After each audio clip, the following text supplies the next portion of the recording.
No Jarrett Allen and Evan Mobley steps the fuck up for the Cleveland Cavaliers as they survive Game 5 at home against these young Orlando Magic. Evan Mobley with 14, 13, 4, 2 steals, 2 blocks. And he made some huge plays down the stretch. Obviously, some of it was created by Darius Garland, who had his best game in this series. He stepped up, was really great in the first quarter offensively, and was able to just finally give the Cavaliers some offensive production today. And that was huge. Obviously, Evan Mobley was really good. Max Strus was able to hit his shots a little more, and he was efficient, and he was obviously really good all around. And you got some good minutes from fucking Marcus Morris off the bench, which was just unexpected, to put it lightly. While Orlando, on the other hand, the role players obviously weren't hitting as much. Jalen Sachs couldn't hit anything from the outside. Franz Wagner had himself a really down game. He was not able to find his rhythm. Gary Harris once again couldn't hit anything. Cole Anthony was unplayable in this game, and uh, that's tough for Orlando because I mean I guess role players just play better at home, right? Because this game they had the ability to win this, and at the end of the day, Paolo was on one. Paolo was on absolute one, and he was sensational. But he did take that bad 3-pointer. He had a turnover in the fourth, and it just happens, man. He's young. He's gonna learn from it. He was great still.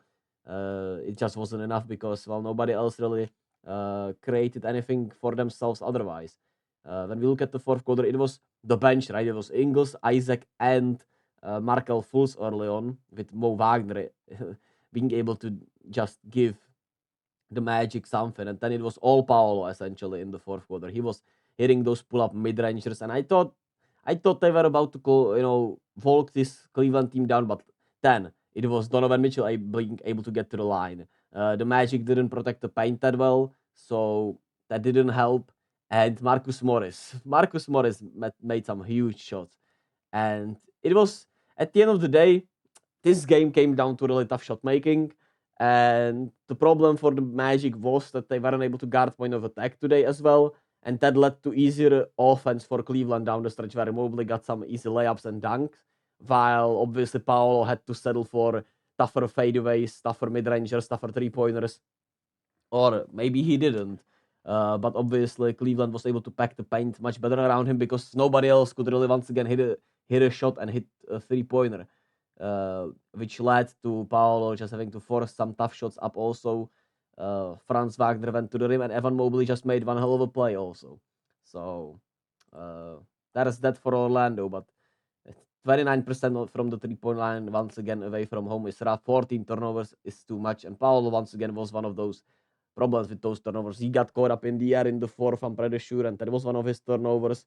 Um, but this is great experience for him at the end of the day, anyway. And you gotta be impressed with what you're seeing from Paolo overall offensively and just the demeanor they have in Orlando. Yeah, the guys are not making shots, but if I was Orlando fan,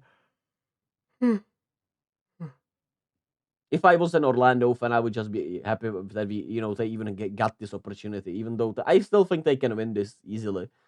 We'll see what happens with Jared Allen. I have not seen his status. Jared Allen. Let me see. What are the reports for him? He had a bruised rib, bruised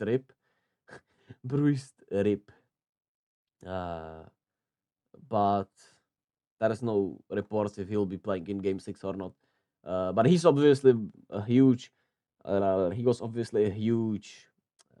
Fuck.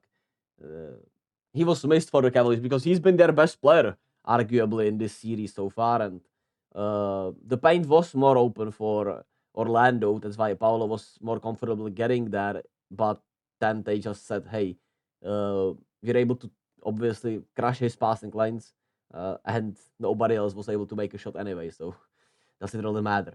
Uh, and I thought Isaac Okoro, even though he shot 2 of 10, early on he did hit 3-pointers, and that was huge. And everyone stepped up, like I said, right? Marcus Morris stepped up for some reason, and that's just something I didn't expect at all. Darius Garland played like a lead guard that we that at least I thought he could have been 2 years ago. And finally was aggressive, assertive offensively, got to his three ball, got to the floater, got to the midi, and then was able to facilitate a little bit. Donovan Mitchell got to the foul line a ton. He once again didn't have a good game. I still think he's playing a little hurt, obviously, maybe a little more than hurt, but uh, he kept going, and that's what you need from your superstar. He just kept going at it, and Max Strus stepped up huge. So everyone other than Jarrett Allen, everyone stepped up for Jarrett Allen, I should say, right? And that's huge for the Cavs because they obviously now still can lose in Orlando, which I think they will. I think we'll get a game 7 in here, and I'm excited for it. Or I at least hope so, because I think the Magic are ready for the moment. I think Jalen Sachs will play better at home. I think Franz Wagner will have a bounce back game, and um, I think I think they'll be able to. I mean, I don't think Cleveland's role players will be able to play as well as they did in here. I don't think Marcus Morris has another game like this in him. I don't think Max Strus will be as efficient on the road, even though he is capable. Don't get me wrong. Uh, and I don't think Darius Garland. I don't know, man. Maybe Darius Garland will, you know, prove me finally wrong, as I've been wanting, because I really liked him, or I still do like him, but he's just been disappointing. So we'll see. Um, yeah, I'm excited for the round 2 series to start though more, because I think I'll be finally able to chime in a little bit more. I think I'll be able to look into it a little more. Um, uh, I've been a little all over the place with these last couple of days. But they've still been really fun, right? Because it's just basketball and it's fucking fun to talk about. Um, and the games overall have been really entertaining and down to the wire with great storylines. But I'm really excited for round 2s in a way. Uh, in a way, not in a way, because I think I'll be able to dive a little deeper into it, as I'll have more time for that, rather than when there's 3 games in a day and I have to do a lot of other things also. So we'll see. At the end of the day, we're here to have fun and talk ball. That's all that matters.